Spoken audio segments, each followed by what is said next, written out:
औज़ुबिल्लाहि मिनश्शैतानिर्रजीम बिस्मिल्लाहिर्रहमानिर्रहीम।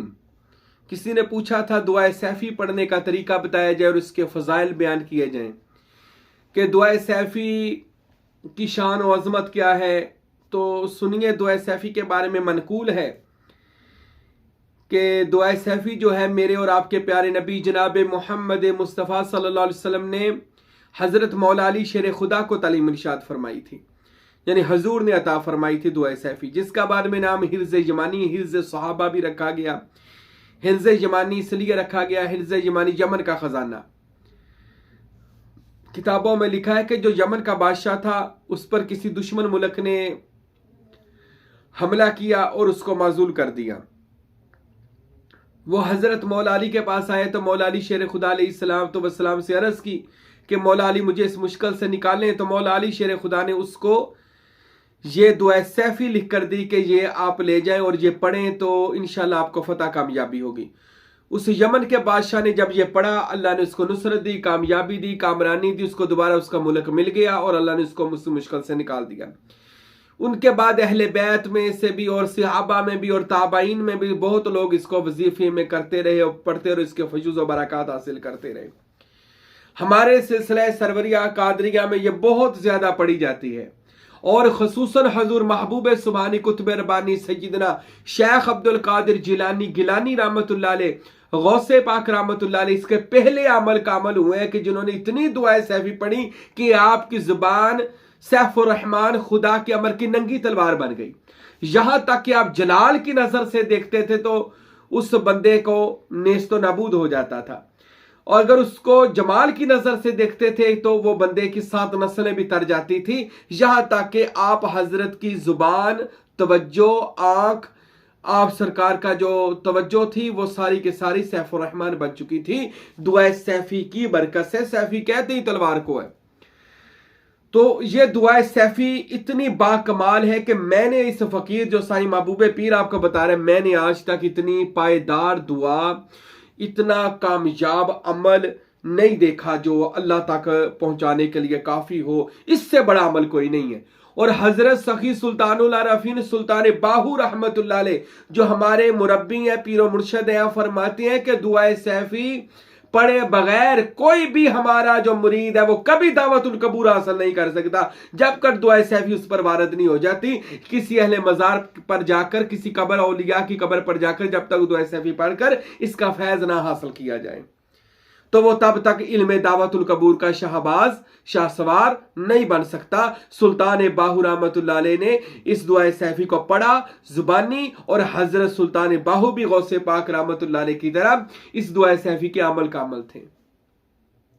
उनके बाद हजरत किबला फकीर नूर मोहम्मद सरवरी कादरी कुलाचवी रहमतुल्लाह अलैह, जो मैं नाचीज के मुर्शिद कामल है कि आप हजरत ने बहुत से लोगों से दुआ सैफ़ी को देखा मगर हर एक में फर्क पाया। फिर आप हजरत बगदाद शरीफ गए और वहां पर जाकर हजरत गौसे पाक रहमतुल्लाह अलैह के औलाद पाक में से जो एक फर्जंद थे, हजरत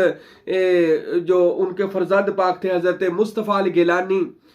रहमतुल्लाह ताला, उनसे मिले और उन्होंने हजरत फकीर नूर मोहम्मद सरवरी कादरी को दुआ सैफ़ी अता फरमाई और साथ ये भी फरमाया कि ये वो फकीर साहब, ये वो दुआ सैफ़ी है जो असल मौला अली ने अपने हाथ से लिखी थी और उसकी कॉपी में आज आपको दे रहा हूं। तो हजरत फकीर नूर मोहम्मद सरवरी कादरी बगदाद शरीफ से ये नुस्खा कीमिया लेकर फिर आप सरकार ने अपनी किताब मखज़नुल असरार व सुल्तानुल औराद में इस दुआ सैफ़ी को लिख दिया। तो ये मखज़नुल असरार व सुल्तानुल औराद जो किताब है इसमें ये दुआ सैफ़ी भी मौजूद है, रसाला रूही भी मौजूद है, कसीदा गौसिया भी मौजूद है, कसीदा बाज़िया शाह भी मौजूद है, कसीदा कुजाई शाह महियुद्दीन कुजाई भी मौजूद है, सलाते दरूद अकबर वो 7 दिनों के 7 दरूद मौजूद है जो गौसे पाक रोज पढ़ा करते थे, और 7 सुल्तानों के अहवाल भी बाकायदा उनकी पैदाइश से लेकर उनके विसाल तक के लिखे हुए हैं। अल्हम्दुलिल्लाह ये फकीर नूर मोहम्मद साहब की जाती तसनीफ है जिन्होंने अपने हाथ से लिखी है। तो दुआ सैफ़ी जो है इसके बारे में, इसके फजाइल के बारे में दुआ सैफ़ी के फकीर नूर मोहम्मद साहब ने लिखा, सुल्तान बाहू ने लिखा कि ये जो दुआ सैफ़ी है अल्लाह ताला का कुर्ब हासिल करने के लिए और दावतुल कबूल अंबिया और औलिया से मिलने के लिए और हर तरह की मुश्किल की आसानी के लिए दुआ सैफी से बड़ा अमल कोई नहीं है। दुआ सैफी से बड़ा अमल कोई नहीं है। इतनी कामयाब दुआ सैफी है, फकीर नूर मोहम्मद को जुबानी याद थी, फकीर अब्दुल हमीद कामिल सरवरी कादरी को जुबानी याद थी, वो रोज पढ़ा करते थे, वो इसके अमल का अमल थे। तो मेरे दोस्तों, मेरे भाइयों, दुआ सैफी के बारे में लिखा जाता है कि जब कोई दुआ, लिखा हुआ है कि जब कोई दुआ सैफी पढ़ता है, अल्लाहुम्मा मालिकुल मुल्क, अल्लाहुम्मा ये पढ़ता है कि अल्लाहुम्मा अंतल मालिकुल हक,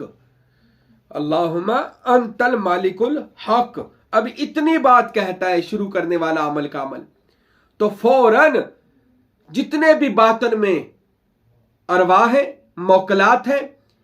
उनमें एक हलचल पैदा हो जाती है जो इस दुआ सैफी की हिफाजत पर मामूर है। किताबों में लिखा, फकीर नूर मोहम्मद साहब ने लिखा, सुल्तान बाहू ने लिखा कि हजारों की तादाद में मौकलात और हजारों की तादाद में फरिश्ते, हजारों की तादाद में रूहानी मखलूकात, हजारों की तादाद में जिन्नात इस दुआ सैफी को उठाकर खड़े हैं और दुआ सैफी की हिफाजत के लिए खड़े हैं। जब कोई बंदा अल्लाहुम्मा, अब इतनी बात ही कहता है, अल्लाहुम्मा दुआ सैफी की निजत करके, फौरन ऐसे उनमें हलचल पैदा हो जाती है जैसे शहद की मक्खी,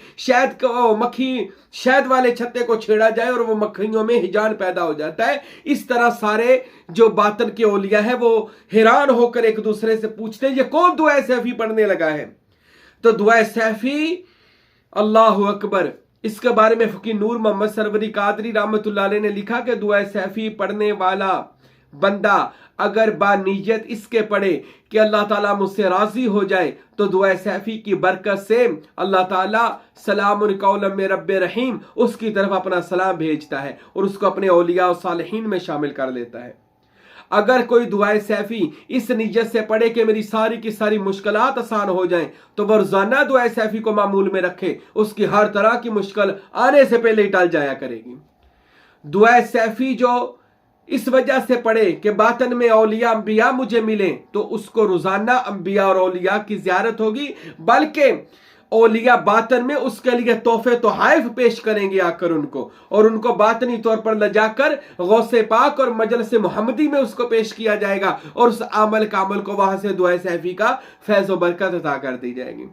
दुआ सैफी अगर आप दुश्मनों को खत्म करने के लिए इस इरादे से दुआ सैफी पढ़ते हैं, तो दुआ सैफी दुश्मनों को खत्म करने के लिए इतनी कारआमद है कि इसके जितने भी मौकलात हैं, जितने भी इसके ऊपर जिन्नात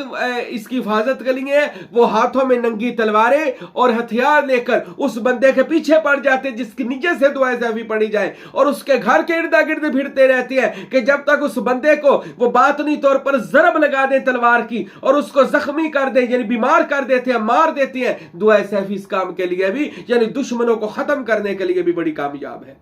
यह दुआ सैफी दुश्मनों को नेस्त करने के लिए सबसे ज्यादा इसको इस्तेमाल किया जाता है, दुआ सैफी को। और पर ये दरवेश लोग बहुत कम इस्तेमाल करते हैं दुआ सैफी,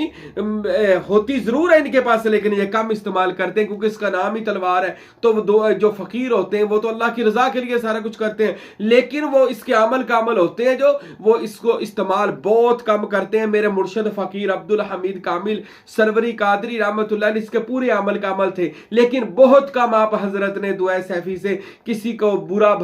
करना, हजरत ने ये सारा जिंदगी ये किसी का, यानी दुश्मन को भी वो माफ करते रहे, किसी का बुरा नहीं किया। हत्ता कि वो अमल का अमल थे, जलाली नजर से देखते या दुआ सैफी पढ़कर मौकलात की ड्यूटी लगाते तो दुश्मन खत्म हो जाते। लेकिन मेरे मुर्शद ने, सुल्तान बाहू ने हमें यह दर्स नहीं दिया। हाँ, अगर बहुत मजबूरी हो तो आप ये दुआ सैफी, क्योंकि सहाबा की सुन्नत है, ताबईन की सुन्नत है, औलिया की सुन्नत है, तो आप इसको पढ़कर दुश्मनों की महकूरी के लिए दुआ कर सकते हैं कि या अल्लाह मेरे दुश्मनों को नाबूद फरमा।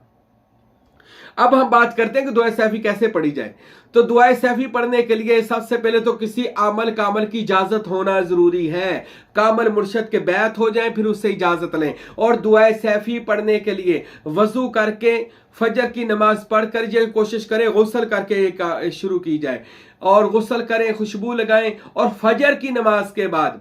दुआ सैफी पढ़ने से पहले सूरह यासीन पढ़ लें, यासीन पढ़े फिर दुआ सैफी पढ़े और फिर इसको अपना जिंदगी में मामूल बना ले। फजर के बाद आपने ये अमल करना है, आपकी जिंदगी बदलना शुरू हो जाएगी, हर मुश्किल अल्लाह आपके आसान फरमा देगा। अगर आपने इसका वजीफा करना है, यानी इसके अमल कामल बनना है और दावतुल कबूल हासिल करनी है, फिर अपने इलाके के इर्दा गिर्द कोई कामल, कोई कादरी दरवेश का दरबार देखना है, जो कादरी दरवेश हो, अपने मुर्शिद की इजाजत से उसके दरबार पर जाके आपने दुआ सैफी पढ़नी है। तो इससे क्या होगा कि वो एक तो अहले मजार आपकी मदद करेगा और दूसरा आपकी दुआ सैफी के आप जल्द अमल कामल हो जाएंगे, आप फिर रोजाना उसको पढ़ें। अगर मजार पर नहीं जा सकते फिर आप दुआ सैफी को अपने घर बैठकर ईशा की नमाज के बाद भी इसको पढ़ सकते हैं।